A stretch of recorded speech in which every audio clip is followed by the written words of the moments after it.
Nakaupo ka sa iyong desk ngayon, tinitignan ang iyong kalendaryo, at bigla mong na-realize na nasa 30s ka na.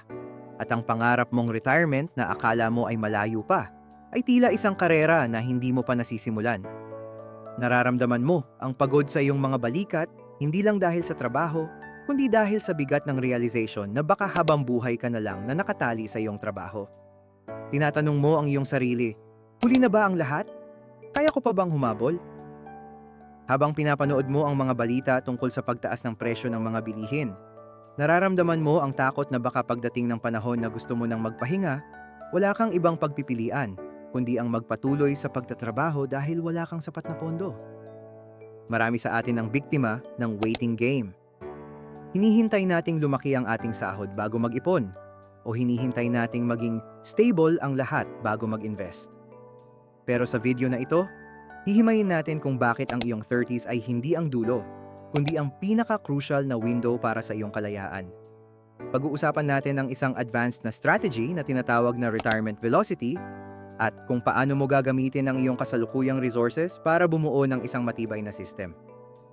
Sa dulo, ibubunyag ko ang isang aggressive retirement computation na magpapakita sa iyo na kahit nagsisimula ka pa lang ngayon, mayroon ka pang paraan para talunin ang oras. Kung ayaw mong maging bilanggo ng iyong trabaho hanggang pagtanda, huwag kang aalis. Bakit ba tila mas mahirap mag-retire ngayon? Ayon sa pinakabagong Consumer Price Index report ng PSA noong April 2026, ang health and medical inflation sa Pilipinas ay umakyat sa 6.8%. Ibig sabihin, ang gastusin sa pagpapanatili ng iyong kalusugan pagtanda ay tumataas ng mas mabilis kaysa sa karaniwang inflation. Kung ang iyong plano ay umasa lang sa pensyon mula sa gobyerno, kailangan mong tanggapin ang katotohanan na hindi ito sasapat para sa iyong mga pangangailangan sa hinaharap. Ang pag-retire ng maaga ay hindi na lang isang luho. Ito ay isang mekanismo ng depensa. Marami na tayong natalakay sa ating mga nakaraang videos tungkol sa mga pundasyon ng pag-iipon. Nagamit na natin ang MP2 ng Pag-ibig, isang government-guaranteed savings program na nagbibigay ng tax-free dividends.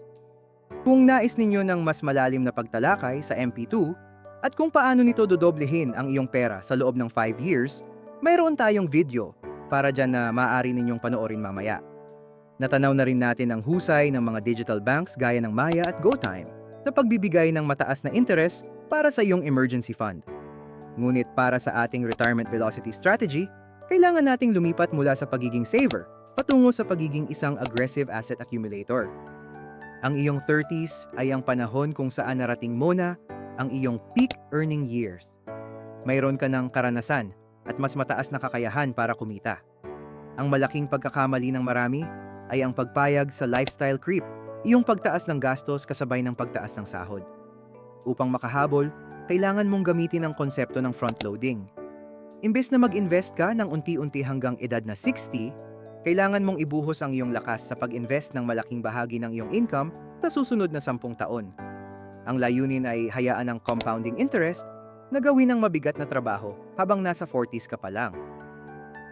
Ang unang hakbang ay ang pag-audit ng iyong expenses. Ayon sa BSP data, ang karaniwang Pilipino ay gumagastos ng 20% ng kanilang income sa mga bagay na hindi naman kailangan.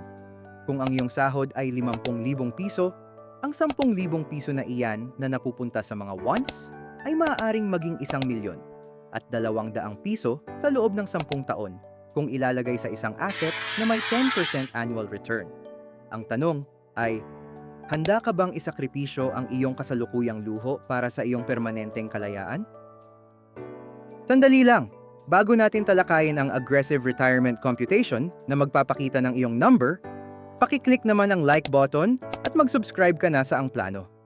I-comment mo rin sa ibaba, kaya ko pa! At sabihin mo sa akin kung anong edad ang target mo para mag-retire. Gusto naming marinig ang inyong mga plano upang makasabay kami sa inyong pag-unlad. Dahil ang pag-retire ng maaga ay hindi isang aksidente. Ito ay bunga ng isang matalinong desisyon na ginawa mo noong akala mo ay huli na ang lahat. Para mapabilis ang iyong retirement velocity, kailangan nating lumabas sa mga tradisyonal na paraan na itinuro sa atin. Bukod sa MP2, kailangan mong tingnan ang mundo ng corporate bonds at global ETFs. Ang mga corporate bonds ay mga pautang mo sa malalaking kumpanya sa Pilipinas na nagbibigay ng fixed interest na mas mataas kaysa sa mga regular na bangko. Ngayong May 2026, maraming matatag na kumpanya ang nag-aalok ng interest na nasa 6% hanggang 8% bawat taon. Ito ay isang mahusay na paraan para sa mga nasa 30s na dahil mas kontrolado ang panganib kaysa sa direktang pagbili ng stocks.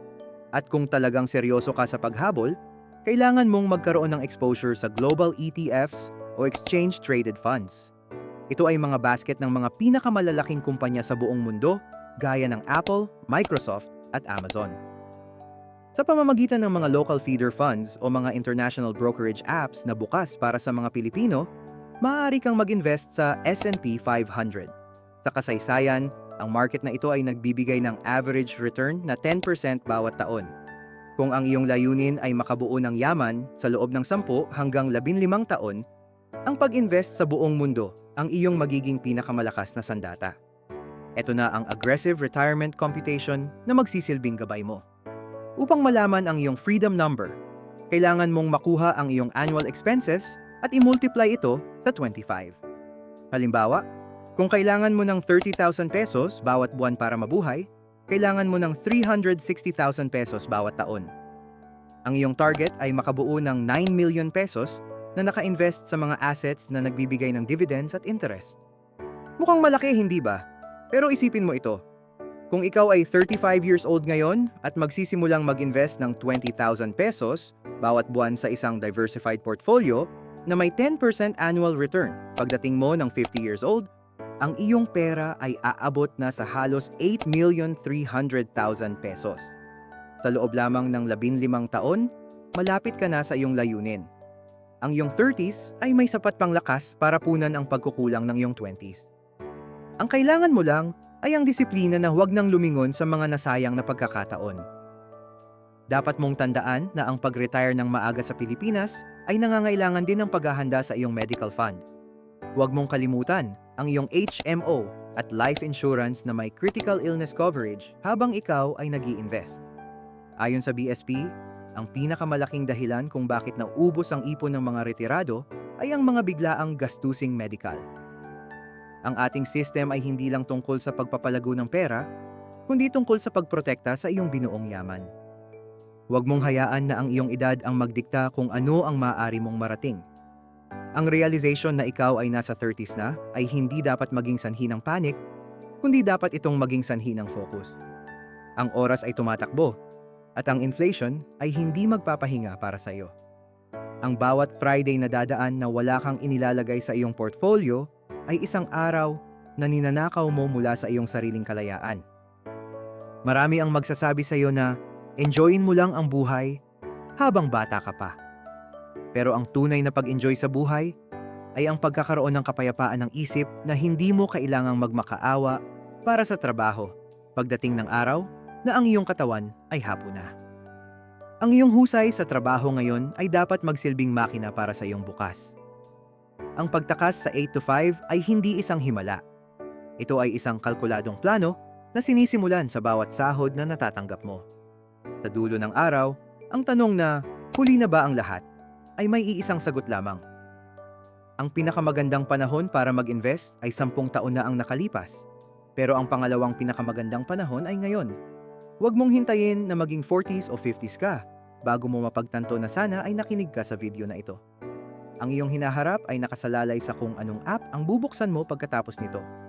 Ang shopping app mo ba o ang iyong investment account? Wealth is a slow burn, at ang apoy ng iyong retirement ay kailangang lagyan ng gasolina araw-araw sa pamamagitan ng iyong mga desisyon. Huwag mong hayaan na ang iyong pangarap ay manatili na lang na pangarap dahil sa takot na baka hindi na umabot. Ang iyong lakas ay nasa iyong kasalukuyan at ang iyong kalayaan ay naghihintay sa dulo ng iyong disiplina. Ang iyong oras ay ang iyong pinakamahalagang puhunan. Huwag mong sayangin ang bawat sandali sa pag-aalinlangan. Ang huling sandali ng iyong pagiging empleyado ay nagsisimula sa unang piso ng iyong matalinong investment.